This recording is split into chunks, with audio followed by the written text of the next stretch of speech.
Welcome to the T-Squared Dad's Brown Bag Podcast. Here's your hosts, Kyle Baker and Dieter Burrell.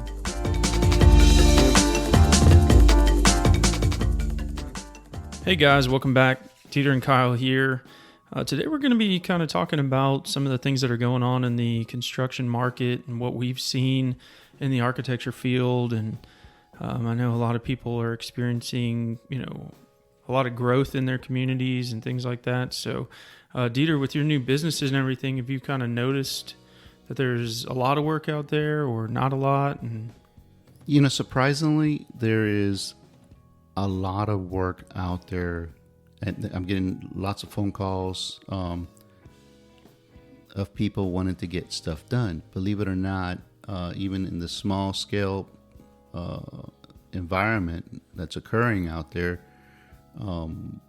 even though with the prices being where they're at for materials and wood actually beginning to drop from what we understand, we're hearing production is ramping back up, which is a good thing, which means prices go down and construction starts picking up. There is one thing that I've been hearing over and over again is like storefront systems and glass. There's a huge backlog to get stuff done, but even with that said, there's a constant workflow of people wanting to get stuff done. Yeah, I know that we saw an increase in lumber costs, and I think that was due to a supply shortage. So everybody started kind of moving more into the metal studs and doing a lot more metal stuff in the commercial realm. But now, I'm working on some projects currently, and they're wanting to go to wood because the cost of, doing a metal stud, stick-built building has started going up because everybody's used all that material up. So do you think that it's going to kind of level out here pretty soon, or? I think there's fabrication ramping up. Mm-hmm. I know people had mentioned something about tariffs and fires up north, because most of our wood that we get here in the States is from Canada. So we're going to start seeing some price droppage when it comes to that. I think everybody's very eager to see it drop significantly. And one thing everybody probably has noticed that when I was building the shed, I was paying close to $8 for each 2x4. Right, where we were used to being able to get it for $2.50, $3. Right. So now today, like I went to Home Depot the other day, and they were $5.67. Mm-hmm. So you're starting to see a drop in price from almost $8 to $6. So yeah.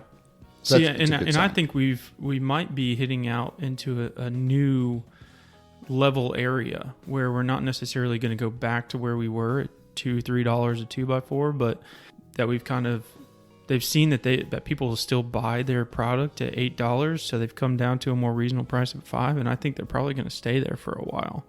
I don't think that it's going to go back to the cheaper cost that we were seeing. And I'm getting ready to break ground on my house.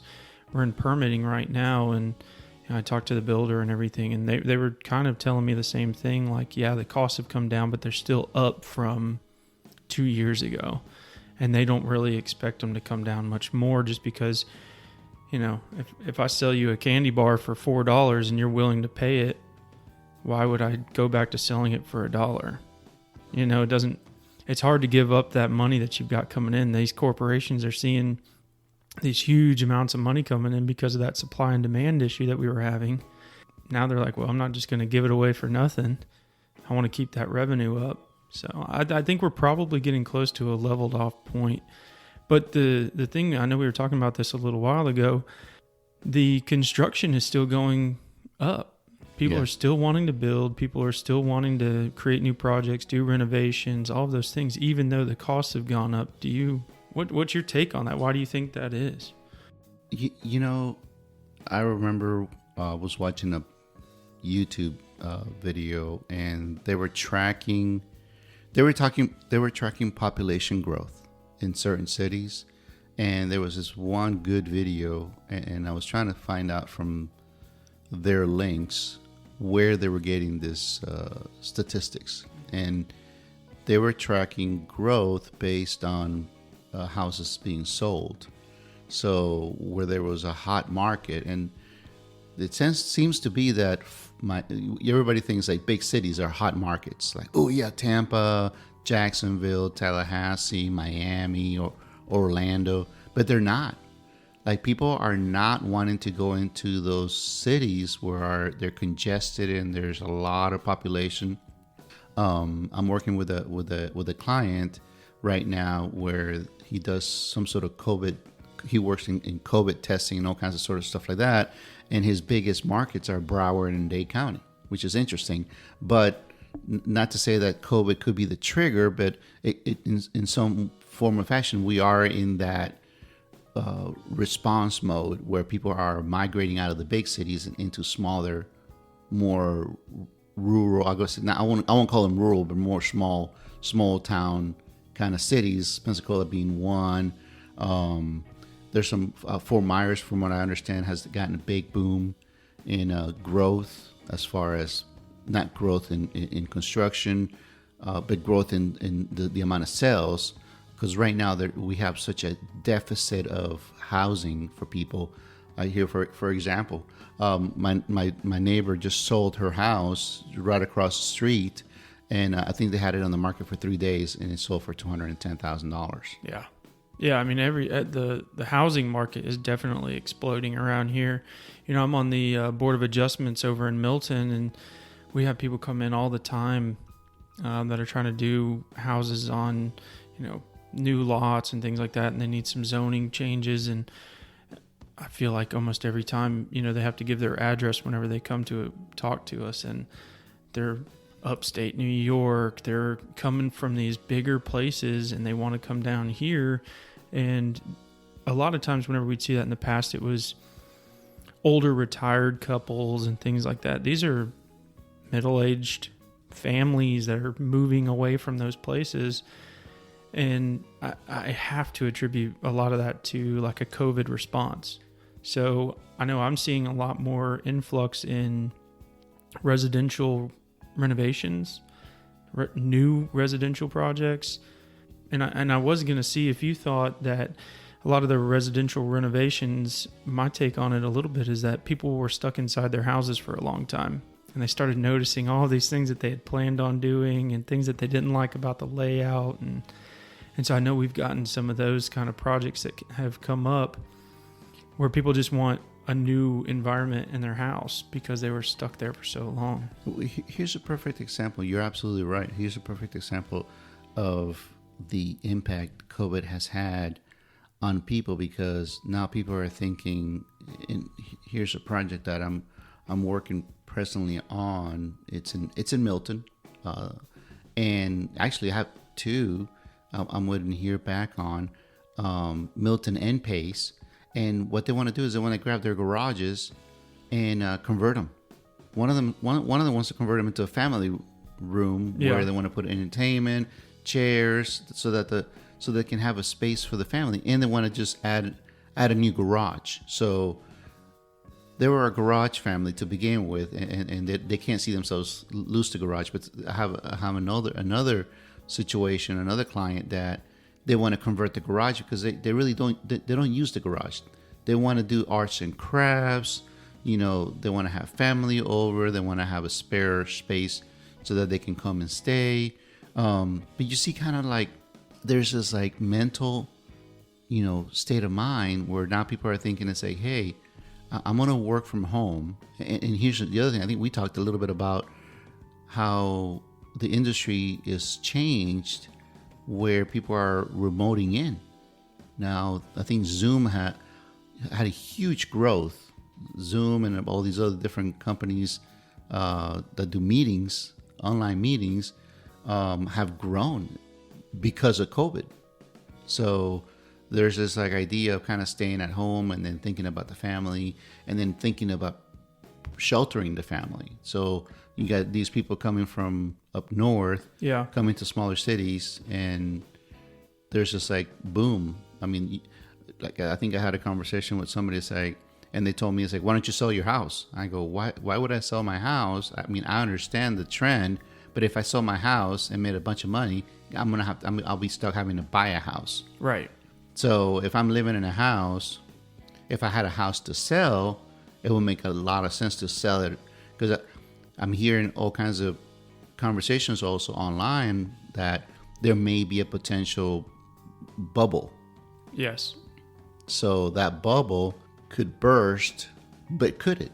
Again, you're trying to guess the market, which could mean, and then I've heard other conversations where they're talking about we're still on a rise. I mean, we haven't even peaked as far as rise in construction. So some folks are seeing a trend of 5 to 7 years of construction.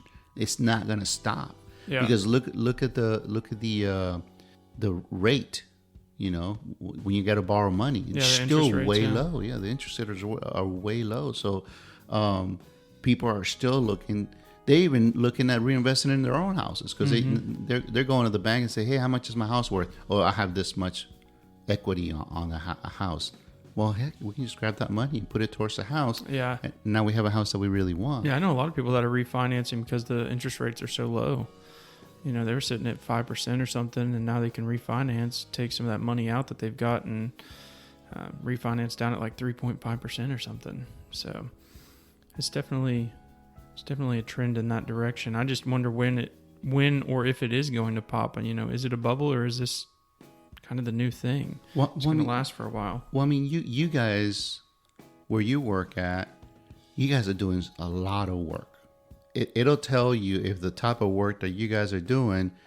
Since I'm doing smaller stuff, I'm really kind of in the niche with one-on-one personal with each client, resident, when it comes to residential. Right. When it comes to commercial, you can kind of see like those guys are not out to spend money for the next, you know, for where they're going to live. They're looking at profits for the next 15, 20 years. Right.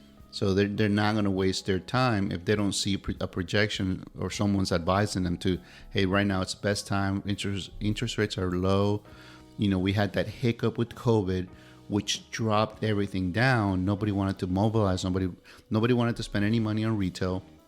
And then a lot of residential, and this is one of the other stuff that people need to remember. When COVID hit, all these people that used to go to their offices didn't no longer want to go to their offices, but they couldn't do it at home. So what they ended up doing is, this is a fact, they were buying a second home, and they were turning those second homes into offices. Right. You know, because or doing like you and building a small construction project in the backyard to turn into an office. Or, yeah. I mean, I know a lot of people that did that too. So there's a trend, and I think there's still growth coming. Yeah, I think this is a topic that we should hit on again in another episode in a few months or something, and see how things have changed in that amount of time. And you know, anybody that's out there listening, you know, if you guys want to give us your opinion on the way things are going, you know, feel free to find us on Facebook and reach out that way, and we'd love to hear what you guys have to say and have some discussion about that. But we're going to wrap up for today, and with that, the joke of the day. Where do you learn to make a banana split? Sunday school.